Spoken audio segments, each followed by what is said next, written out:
ಬೃಹಸ್ಪತೆ ಅತಿಯದರ್ಯೋ ಅರ್ಹ ಅದ್ಯುಮದ್ವಿಭಾತಿ ಕ್ರತು ಮಜ್ಜನೇಶೋ ಯದ್ದೀದ ಯಚ್ಛವ ಸರುತ ಪ್ರಜಾತ ತಸ್ಮಾ ಸುತ್ರವೀನಂದೇಹಿ ಚಿತ್ರಂ. ನಮಸ್ಕಾರ. ಯಾಜ್ಞವಲ್ಕ್ಯ ಅಷ್ಟೋ ಮತ್ತು ವಾಸ್ತು ಯೂಟ್ಯೂಬ್ ಚಾನಲ್ ವೀಕ್ಷಕರಿಗೆ ಆತ್ಮೀಯವಾದ ಸ್ವಾಗತ. 2025 ಮೇ ತಿಂಗಳಲ್ಲಿ ಗುರುವಿನ ಒಂದು ಬದಲಾವಣೆಯಿಂದ, ಅಂದರೆ ಗುರುವು ವೃಷಭ ರಾಶಿಯಿಂದ ಮಿಥುನ ರಾಶಿಗೆ ಸಂಚಾರವನ್ನು ಮಾಡ್ತಾ ಇದ್ದಾರೆ. ಯಾವಾಗ ಅಂದರೆ ಮೇ ತಿಂಗಳು 25ನೇ ದಿನಾಂಕದಂದು ಗುರು ವೃಷಭ ರಾಶಿಯಿಂದ ಮಿಥುನ ರಾಶಿಗೆ ಪ್ರವೇಶವನ್ನು ಮಾಡ್ತಾ ಇದ್ದಾರೆ. ಈ ಒಂದು ಸಮಯದಲ್ಲಿ ಆಗ್ತಕ್ಕಂಥ ಬದಲಾವಣೆಗಳು ಕೆಲವು ರಾಶಿಗಳವರೆಗೆ ಒಂದು ಗುರುವಿನ ಒಂದು ಸಂಚಾರದಿಂದ ಯಾವ ರೀತಿ ಲಾಭಗಳು ಆಗುತ್ತೆ ಅಂಥೇಳಿ ಅದರ ಬಗ್ಗೆ, ಮತ್ತು ಗುರುವಿನ ಒಂದು ಬದಲಾವಣೆಯಿಂದ ವಿಶೇಷವಾಗಿ ಕೆಲವು ರಾಶಿಗಳವರಿಗೆ ಸಂತಾನದ ಒಂದು ಲಾಭ ಆಗುತ್ತೆ ಅಂತೇಳಿ ಖಚಿತವಾಗಿ ಹೇಳ್ಬೋದು.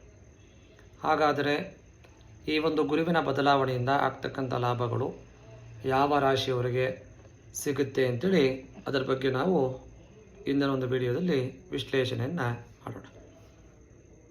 ಸಾಮಾನ್ಯವಾಗಿ ಜಾತಕದಲ್ಲಿ ನಾವು ಗಮನವನ್ನು ಕೊಟ್ಟಾಗ ಗುರುವಿನ ಒಂದು ಸ್ಥಾನ ಚೆನ್ನಾಗಿದೆ ಅಂದಾಗ ಸಂತಾನಕ್ಕೆ ಕಾರಣ ಆಗ್ತಕ್ಕಂಥ ಗ್ರಹ ಒಂದು ಗುರು ಅಂತೇಳಿ ಹೇಳ್ತೀವಿ.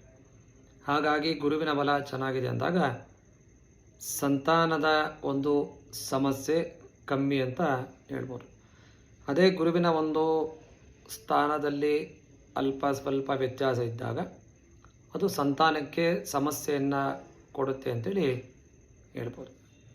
ಹಾಗಾಗಿ ಒಂದು ಗುರುವಿನ ಒಂದು ಬದಲಾವಣೆಯಿಂದ ಯಾವೆಲ್ಲ ರಾಶಿಗಳವರಿಗೆ ಈ ಮೇ 25ರ ನಂತರದಲ್ಲಿ ಆಗ್ತಕ್ಕಂಥ ಒಂದು ಬದಲಾವಣೆಗಳನ್ನು, ಆ ವಿಚಾರಗಳನ್ನು ತಿಳ್ಕೊಳ್ಳೋಣ. ವಿಶೇಷವಾಗಿ ಗುರುವಿನ ಒಂದು ಸ್ಥಾನ ಬದಲಾವಣೆ ಸಂತಾನದ ಅಪೇಕ್ಷೆ ಇರ್ತಕ್ಕಂಥ ವ್ಯಕ್ತಿಗಳಿಗೆ ಒಂದು ಒಳ್ಳೆಯ ವಿಶೇಷ ಸುದ್ದಿಯನ್ನು ತರುತ್ತೆ ಅಂತೇಳಿ ಹೇಳ್ಬೋದು. ಯಾಕೆಂದರೆ ಈ ಒಂದು ಫಲವತ್ತತೆ ಸಮಸ್ಯೆಗಳಿಂದ ಬಳಲುತ್ತಿರುವ ಪ್ರತಿ ಒಂದು ವ್ಯಕ್ತಿಗೆ, ಅಂದರೆ ಸಾಮಾನ್ಯವಾಗಿ ಒಂದು ವಿವಾಹ ಆದ ನಂತರದಲ್ಲಿ ಎಲ್ಲ ಗಂಡ ಹೆಂಡತಿಯರು ಬಯಸ್ತಕ್ಕಂಥದ್ದು ಅಥವಾ ತಂದೆ ತಾಯಿರು ಬಯಸ್ತಕ್ಕಂಥದ್ದು ಒಂದು ಸಂತಾನದ ಒಂದು ಅಪೇಕ್ಷೆ ಕಾಮನ್ ಆಗಿ ಇರುತ್ತೆ. ಹಾಗಾದಾಗ್ಯೂ ಕೆಲವು ಸಾರಿ ಆ ಒಂದು ಗುರುವಿನ ಒಂದು ಅನುಗ್ರಹ ಇಲ್ಲ ಅಂದ ಪಕ್ಷದಲ್ಲಿ ಸಂತಾನಕ್ಕೆ ಸಮಸ್ಯೆಯನ್ನು ತಂದುಕೊಡುತ್ತೆ. ಈ ಒಂದು ಪತಿ ಮತ್ತು ಪತ್ನಿಗೆ ಗುರುವಿನ ಒಂದು ಬದಲಾವಣೆಯಿಂದ ಮಿಥುನ ರಾಶಿಯವರು ಮತ್ತು ಆ ಒಂದು ವೃಷಭ ರಾಶಿಯಿಂದ ಮಿಥುನ ರಾಶಿಗೆ ಬದಲಾವಣೆ ಆಗ್ತಕ್ಕಂಥ ಸಂದರ್ಭದಲ್ಲಿ ಸಂತಾನದ ಒಂದು ಅಪೇಕ್ಷೆ ಇರ್ತಕ್ಕಂಥ ವ್ಯಕ್ತಿಗಳಿಗೆ ಸಂತಾನ ಆಗುತ್ತೆ ಅಂತೇಳಿ ಹೇಳ್ಬೋದು. ಪ್ರತಿಯೊಂದು ಗ್ರಹವು ಒಂದು ನಿರ್ದಿಷ್ಟ ಸಮಯದಲ್ಲಿ ತನ್ನ ಸ್ಥಾನವನ್ನು ಬದಲಾಯಿಸುತ್ತೆ. ಅದೇ ರೀತಿ ಗುರುಸ್ಥಾನ ಬದಲಾವಣೆ ಕೆಲವು ರಾಶಿಗಳಿಗೆ ಶುಭ ಫಲಗಳನ್ನು ತರುತ್ತೆ ಅಂತೇಳಿ ಹೇಳ್ತೀವಿ. 2025 ಮೇ 25ರಂದು ಮಿಥುನ ರಾಶಿಗೆ ಒಂದು ಗುರುವಿನ ಪ್ರವೇಶ ಆಗುತ್ತೆ. ಗುರುವಿನ ಒಂದು ರಾಶಿ ಚಕ್ರದ ಪ್ರಕಾರ ಬದಲಾವಣೆಯ ಒಂದು ಸಮಯದ ಸಂದರ್ಭದಲ್ಲಿ ಆಗ್ತಕ್ಕಂಥ ಗುರುವಿನ ಒಂದು ಪ್ರಸಾದ ಅಂದರೆ ಸಂತಾನ. ವಿಶೇಷವಾಗಿ ಆ ಒಂದು ಗುರುವಿನ ಗ್ರಹದ ಒಂದು ಆಶೀರ್ವಾದದಿಂದ ಆಗ್ತಕ್ಕಂಥ ಕೆಲವು ರಾಶಿಯವರಿಗೆ ಪ್ರಯೋಜನವನ್ನು ತಂದುಕೊಡುತ್ತೆ. ಮತ್ತು ಸಂತಾನ ಒಂದೇನಾ ಅಂದರೆ ಖಚಿತವಾಗಿ ಸಂತಾನದ ಜೊತೆಗೆ ಒಳ್ಳೆಯ ಲಾಭ ತರತಕ್ಕಂಥ ಒಂದು ಅದೃಷ್ಟವನ್ನು ಸಹ ಈ ಒಂದು ಗುರುಗ್ರಹ ತರುತ್ತೆ ಅಂತೇಳಿ ಹೇಳ್ಬೋದು. ವಿಶೇಷವಾಗಿ ಗುರುವಿನ ಒಂದು ಬದಲಾವಣೆಯು ಮಕ್ಕಳಿಲ್ಲದವರಿಗೆ ಒಂದು ಒಳ್ಳೆಯ ಸುದ್ದಿಯನ್ನು ತರುತ್ತದೆ ಅಂತೇಳಿ ಹೇಳ್ಬೋದು. ಮಿಥುನ ರಾಶಿಯಲ್ಲಿ ಒಂದು ಗುರುವಿನ ಸಂಚಾರವು ಒಂದು ಫಲವತ್ತತೆ ಅಂದರೆ ಸಂತಾನಕ್ಕೆ ಬೇಕಾಗಿರ್ತಕ್ಕಂಥ ಒಂದು ಅಭಿವೃದ್ಧಿಯನ್ನು ತಂದುಕೊಡುತ್ತೆ, ಒಂದು ತರ್ತಕ್ಕಂಥ ಒಂದು ಸಾಧ್ಯತೆ ಹೆಚ್ಚಾಗಿ ಇದೆ ಅಂತೇಳಿ ಹೇಳ್ಬೋದು. ಇದಲ್ಲದೆ ಶಿಕ್ಷಣದ ಒಂದು ವಿಚಾರದಲ್ಲಿ ಮತ್ತು ಉದ್ಯೋಗದ ಒಂದು ವಿಚಾರದಲ್ಲಿಯೂ ಒಂದು ಬದಲಾವಣೆಗಳ ಒಂದು ಸಾಧ್ಯತೆಯೂ ಇದೆ ಅಂತೇಳಿ ಹೇಳ್ಬೋದು. ಜ್ಯೋತಿಷ್ಶಾಸ್ತ್ರದ ಒಂದು ಪ್ರಕಾರ ಮಿಥುನ ರಾಶಿಯಲ್ಲಿ ಒಂದು ಗುರುವಿನ ಒಂದು ಸಂಕ್ರಮಣ ಅಂತೇನು ಹೇಳ್ತೀವಿ, ಮೇ 25ರ ನಂತರ ಆಗ್ತಕ್ಕಂಥ ಒಂದು ಬದಲಾವಣೆಯಿಂದ ಕೆಲವು ರಾಶಿಗಳಿಗೆ ಪ್ರಯೋಜನವನ್ನು ತಂದುಕೊಡುತ್ತೆ. ಈ ಒಂದು ಕೆಲವು ರಾಶಿಗಳು ಅಂದಾಗ ಕಾಮನ್ ಆಗಿ ಒಂದು ವರ್ಷದವರೆಗೆ ಅಂದರೆ ಮೇ 25ರಿಂದ ಒಂದು ಗುರುವಿನ ಒಂದು ಬಲ ಏನು ಹೇಳ್ತೀವಿ, ಒಂದು ವರ್ಷದವರೆಗೆ ಒಂದು ಒಳ್ಳೆಯ ಒಂದು ಅದೃಷ್ಟವನ್ನು ತರ್ತಕ್ಕಂಥ ಒಂದು ಸಮಯ ಈ ಒಂದು 6 ರಾಶಿಗಳಿಗೆ ಸಿಗುತ್ತೆ ಅಂತೇಳಿ ಹೇಳ್ಬೋದು. ಸಂತಾನದ ಒಂದು ಸಂಬಂಧಿಸಿದ ಒಂದು ವಿಚಾರದಲ್ಲಿ ಅದಕ್ಕೆ ಸಂಬಂಧಪಟ್ಟಿರ್ತಕ್ಕಂಥ ಒಂದು ವಿಚಾರ ಮತ್ತು ಅದೇ ರೀತಿಯ ಶಿಕ್ಷಣ ಆಗಬಹುದು ಮತ್ತು ವ್ಯವಹಾರದಲ್ಲಿ ಲಾಭ ಆಗಬಹುದು, ಅದಕ್ಕೂ ಸಹ ಒಂದು ಒಳ್ಳೆಯ ವಾತಾವರಣವನ್ನು ಈ ಒಂದು ಸಮಯ ಸಿಗುತ್ತೆ ಅಂತೇಳಿ ಹೇಳ್ಬೋದು. ಪ್ರಾರಂಭದಲ್ಲಿ ಇರ್ತಕ್ಕಂಥದ್ದು ವೃಷಭ ರಾಶಿ. ಈ ವೃಷಭ ರಾಶಿಯವರಿಗೆ ಗುರುವಿನ ಒಂದು ಬದಲಾವಣೆ ಆಗ್ತಕ್ಕಂಥ ಸಂದರ್ಭದಲ್ಲಿ ಆ ಒಂದು ವೃಷಭ ರಾಶಿಯಲ್ಲಿ ಹುಟ್ಟಿರ್ತಕ್ಕಂಥ ವ್ಯಕ್ತಿಗಳಿಗೆ ಕೆಲವು ವಿಶೇಷವಾಗಿರ್ತಕ್ಕಂಥ ಬದಲಾವಣೆಗಳನ್ನು ತರುತ್ತೆ ಅಂತೇಳಿ ಹೇಳ್ಬೋದು. ವಿಶೇಷ ಅಂದರೆ ಆ ವೃಷಭ ರಾಶಿಯಲ್ಲಿ ಹುಟ್ಟಿರ್ತಕ್ಕಂಥ ಹೆಣ್ಣು ಮಕ್ಕಳಿಗೆ ಬಂಜೇತನದಿಂದ ಬಳಲಿರ್ತಕ್ಕಂಥ ಹೆಣ್ಣು ಮಕ್ಕಳಿಗೆ ಒಂದು ಸಂತಾನದ ಒಂದು ಸಿಹಿ ಸುದ್ದಿ ಸಿಗ್ತಕ್ಕಂಥ ಒಂದು ಸಾಧ್ಯತೆಗಳು ಹೆಚ್ಚಾಗಿ ಇದೆ ಅಂತೇಳಿ ಹೇಳ್ಬೋದು. ಮಕ್ಕಳನ್ನು ಪಡಿಬೇಕೆಂಬ ಒಂದು ಬೈಕ್ ಇರ್ತಕ್ಕಂಥ ವೃಷಭ ರಾಶಿಯಲ್ಲಿ ಹುಟ್ಟಿರ್ತಕ್ಕಂಥ ವ್ಯಕ್ತಿಗಳಿಗೆ ಒಂದು ಒಳ್ಳೆಯ ಸುದ್ದಿ ಸಿಗುತ್ತೆ ಅಂತೇಳಿ ಹೇಳ್ಬೋದು. ಮತ್ತು ಒಳ್ಳೆಯ ಲಾಭ ಅಂದರೆ ವ್ಯವಹಾರದಲ್ಲಿ ಆರ್ಥಿಕವಾಗಿ ಒಂದು ಲಾಭವನ್ನು ಸಹ ಈ ಒಂದು ವೃಷಭ ರಾಶಿಯವರು ಪಡೀತಾರೆ ಅಂತ ಹೇಳ್ಬೋದು. ಹಾಗಾಗಿ ವೃಷಭ ರಾಶಿಯವರಿಗೆ ಗುರುವಿನ ಒಂದು ಬದಲಾವಣೆಯಿಂದ ಅತ್ಯಂತ ಲಾಭವನ್ನು ತಂದುಕೊಡ್ತಕ್ಕಂಥ ಸಮಯ ಮೇ 25ರ ನಂತರ ಸಿಗುತ್ತೆ ಅಂತೇಳಿ ಹೇಳ್ಬೋದು. ಮುಂದಿನ ಒಂದು ರಾಶಿ ಅಂದರೆ ಮಿಥುನ ರಾಶಿ. ಈ ಮಿಥುನ ರಾಶಿಯವರೆಗೂ ಸಹ ಒಂದು ಗುರುವಿನ ಒಂದು ಸಂಕ್ರಮಣ ಅಂದರೆ ಬದಲಾವಣೆಯಿಂದ ಈ ಒಂದು ವರ್ಷ ಸಂತಾನ ಯೋಗವನ್ನು ಹೊಂದುವ ಒಂದು ಸಾಧ್ಯತೆ ಹೆಚ್ಚಾಗಿ ಇದೆ. ಮತ್ತು ಕೆಲವೊಂದು ಸಮಯದಲ್ಲಿ ಈ ಮಿಥುನ ರಾಶಿಯವರಿಗೆ ಅವಳಿ ಮಕ್ಕಳು ಆಗ್ತಕ್ಕಂಥ ಒಂದು ಸಂದರ್ಭವು ಸಿಗುತ್ತೆ ಅಂತೇಳಿ ಹೇಳುತ್ತೆ.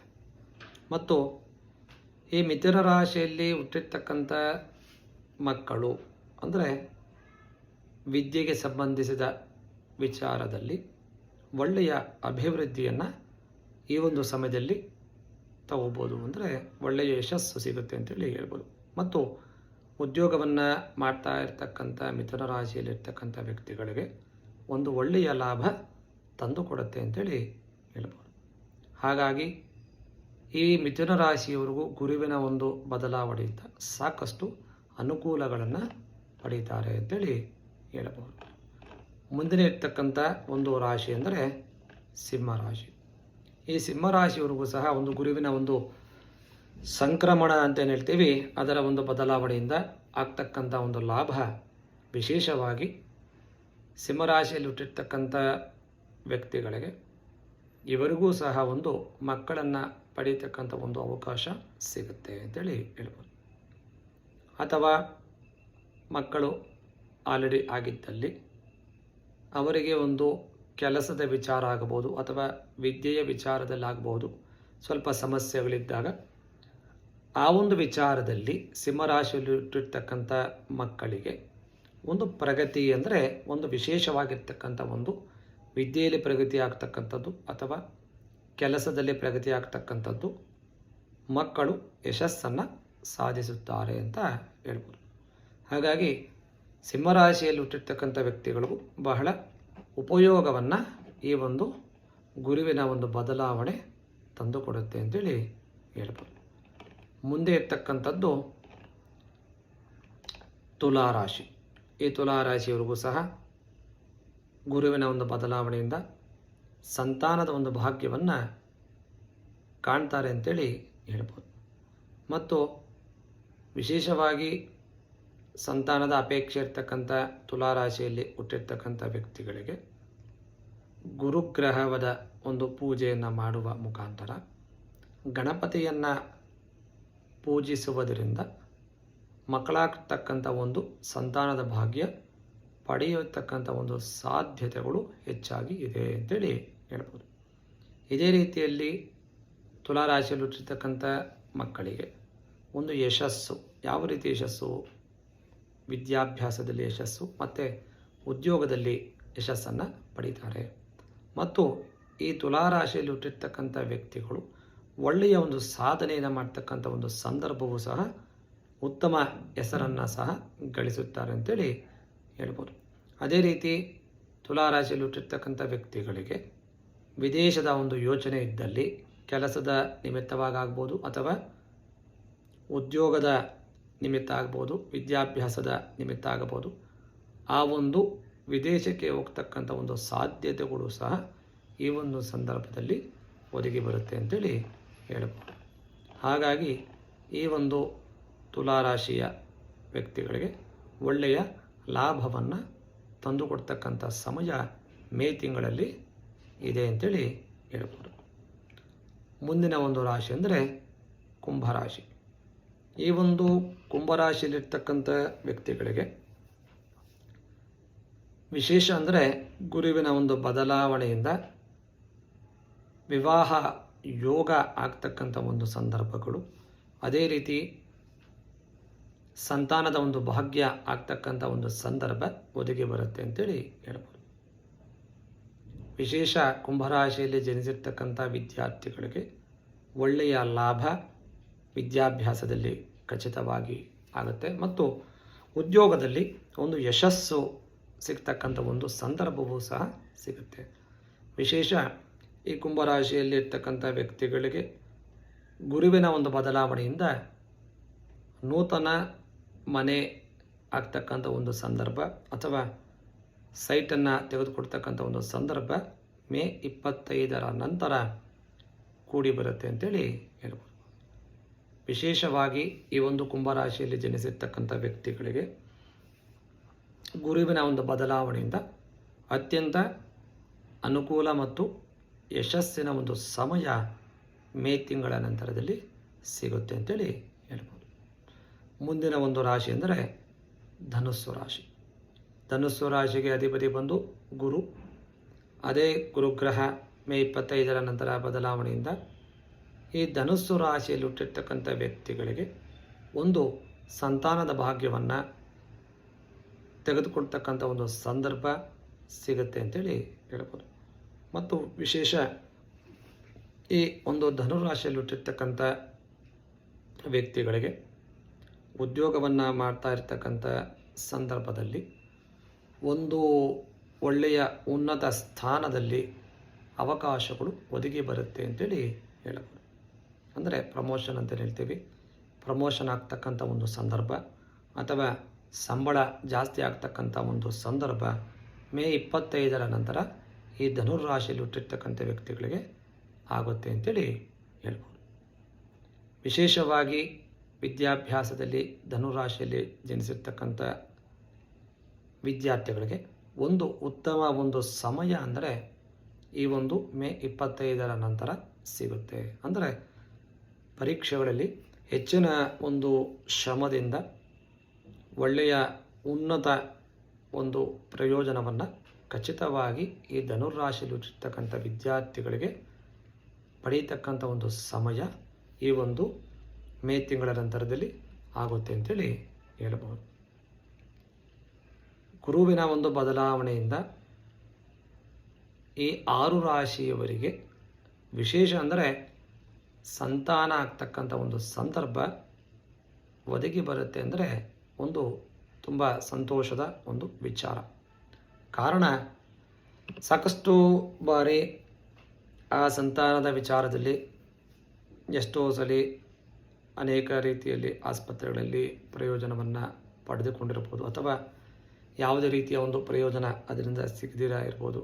ಆ ಒಂದು ವಿಚಾರದಲ್ಲಿ ವಿವಾಹ ಆದ ನಂತರದಲ್ಲಿ ಸಾಕಷ್ಟು ತಂದೆ ತಾಯರು ಬಯಸ್ತಕ್ಕಂಥದ್ದು ಸಂತಾನದ ಒಂದು ಭಾಗ್ಯ. ಹಾಗಾಗಿ ಆ ಒಂದು ಸಂತಾನ ಆಗಬೇಕು ಅಂತ ಎಷ್ಟೋ ತಂದೆ ತಾಯಿಯರು ಎಷ್ಟೋ ವರ್ಷಗಳಿಂದ ಒಂದು ತಪಸ್ಸು ಅಂತ ಹೇಳ್ತೀವಿ, ಅದನ್ನು ಮಾಡ್ತಾ ಇರ್ತಾರೆ. ವಿಶೇಷವಾಗಿ ಆ ಒಂದು ಒಳ್ಳೆಯ ಸುಸಂದರ್ಭ ಅಂದರೆ ಈ ಮೇ 25ರ ನಂತರ ಖಚಿತವಾಗಿ ಈ 6 ರಾಶಿಯವರಿಗೆ ಸಂತಾನದ ಒಂದು ಪ್ರಸಾದ ಆಗ್ತಕ್ಕಂಥ ಸಂದರ್ಭ ಖಚಿತವಾಗಿ ಸಿಗುತ್ತೆ ಅಂತೇಳಿ ಹೇಳ್ಬೋದು. ಇದೇ ರೀತಿಯಲ್ಲಿ ಮುಂದಿನ ಒಂದು ವಿಡಿಯೋಗಳಲ್ಲಿ ಹೆಚ್ಚಿನ ರೀತಿಯಲ್ಲಿ ಬೇರೆ ಬೇರೆ ರೀತಿಯಲ್ಲಿ ಆಗ್ತಕ್ಕಂಥ ಗ್ರಹಗಳ ಅನುಕೂಲವನ್ನು ತಿಳಿದುಕೊಳ್ಳೋಣ. ಈಗಾಗಲೇ ಯಾರೆಲ್ಲ ನಮ್ಮ ಯಾಜ್ಞವಲ್ಕ್ಯ ಅಸ್ಟ್ರೋ ಮತ್ತು ಯೂಟ್ಯೂಬ್ ಚಾನಲ್ಗೆ ಸಬ್ಸ್ಕ್ರೈಬ್ ಆಗಿದ್ದೀರಾ ಅವರಿಗೆಲ್ಲ ಧನ್ಯವಾದಗಳು. ಯಾರೆಲ್ಲ ಸಬ್ಸ್ಕ್ರೈಬ್ ಆಗಿಲ್ಲ ಅವರು ಸಬ್ಸ್ಕ್ರೈಬ್ ಆಗುವ ಮುಖಾಂತರ ನಾವು ಆಗ್ತಕ್ಕಂಥ ಒಂದು ವಿಡಿಯೋ ಮೊದಲಿಗೆ ನಿಮಗೆ ಬರ್ತಕ್ಕಂಥ ಒಂದು ಸಂದರ್ಭ ಇರುತ್ತೆ. ಹಾಗಾಗಿ ಸಬ್ಸ್ಕ್ರೈಬ್ ಆಗಿದ್ದರೆ ತುಂಬ ಒಳ್ಳೆಯದು. ಸಬ್ಸ್ಕ್ರೈಬ್ ಆಗಿಲ್ಲ ಅಂದ ಪಕ್ಷದಲ್ಲಿ ಸಬ್ಸ್ಕ್ರೈಬ್ ಆಗಿ ನಾವು ಆಗ್ತಕ್ಕಂಥ ಅಂದರೆ ವಿಡಿಯೋ ಆಗ್ತಕ್ಕಂಥದ್ದು ಎಲ್ಲ ಜನರಿಗೂ ಎಲ್ಲ ವರ್ಗದವರಿಗೂ ಅನುಕೂಲವನ್ನು ಮಾಡುವ ಒಂದು ಉದ್ದೇಶದಿಂದ ನಾವು ಈ ಒಂದು ಚಾನಲನ್ನು ಪ್ರಾರಂಭ ಮಾಡಿದ್ದೇವೆ. ಹಾಗಾಗಿ ಎಲ್ಲರಿಗೂ ಅನುಕೂಲವಾಗಲಿ ಎಂಬ ಒಂದು ದೃಷ್ಟಿಯಿಂದ ಈ ಒಂದು ಜ್ಯೋತಿಷ್ಯ ಆಗ್ಬೋದು, ಅಥವಾ ವಾಸ್ತು, ನ್ಯೂಮರಾಲಜಿ, ವೇದ, ಪುರಾಣಗಳಾಗ್ಬೋದು, ಆ ಒಂದು ವಿಷಯದ ಸಮಾಚಾರವನ್ನು ತಿಳಿಸಬೇಕು ಅನ್ನೋ ಒಂದು ಉದ್ದೇಶದಿಂದ ನಾವು ಈ ಒಂದು ಚಾನಲನ್ನು ಪ್ರಾರಂಭ ಮಾಡಿದ್ದೇವೆ. ಹಾಗಾಗಿ ಸಬ್ಸ್ಕ್ರೈಬ್ ಆಗಿಲ್ಲ ಅಂತ ಪಕ್ಷದಲ್ಲಿ ಸಬ್ಸ್ಕ್ರೈಬ್ ಆಗಿ, ಕಾಮೆಂಟನ್ನು ಮಾಡಿ, ಯಾವುದೇ ರೀತಿಯ ಒಂದು ಸಮಸ್ಯೆಗಳಿದ್ದಲ್ಲಿ ಕಾಮೆಂಟ್ ಮುಖಾಂತರ ಹಂಚಿಕೊಳ್ಳಿ, ಅದಕ್ಕೆ ನಾವು ಮಾರ್ಗದರ್ಶನವನ್ನು ಮಾಡ್ತೇವೆ ಅಂತೇಳಿ ಈ ಮೂಲಕವಾಗಿ ಈ ಒಂದು ಗುರುವಿನ ಒಂದು ಬದಲಾವಣೆಯಿಂದ ಆಗ್ತಕ್ಕಂಥ ಲಾಭಗಳನ್ನು, ವಿಶೇಷವಾಗಿ ಸಂತಾನದ ಲಾಭವನ್ನು ಎಲ್ಲರಿಗೂ ಸಿಗಲಿ ಎನ್ನುವ ಒಂದು ಉದ್ದೇಶ, ಆ ಗುರು ಗ್ರಹ ಎಲ್ಲ ವ್ಯಕ್ತಿಗಳಿಗೂ ಒಂದು ಸಂತಾನದ ಭಾಗ್ಯವನ್ನು ಕರುಣಿಸಲಿ ಎಂಬ ಉದ್ದೇಶದಿಂದ ಈ ವಿಡಿಯೋವನ್ನು ಮಾಡ್ತಾಯಿದ್ದೀವಿ. ಮುಂದಿನ ದಿನಗಳಲ್ಲಿ ಹೆಚ್ಚಿನ ಒಂದು ರೀತಿಯಲ್ಲಿ ಇದಕ್ಕೆ ಸಂಬಂಧಪಟ್ಟ ಹಾಗೆ ವಿಡಿಯೋಗಳನ್ನು ಹಾಕ್ತೀವಿ. ನಮಸ್ಕಾರ, ಎಲ್ಲರಿಗೂ ಒಳ್ಳೆಯದಾಗಲಿ.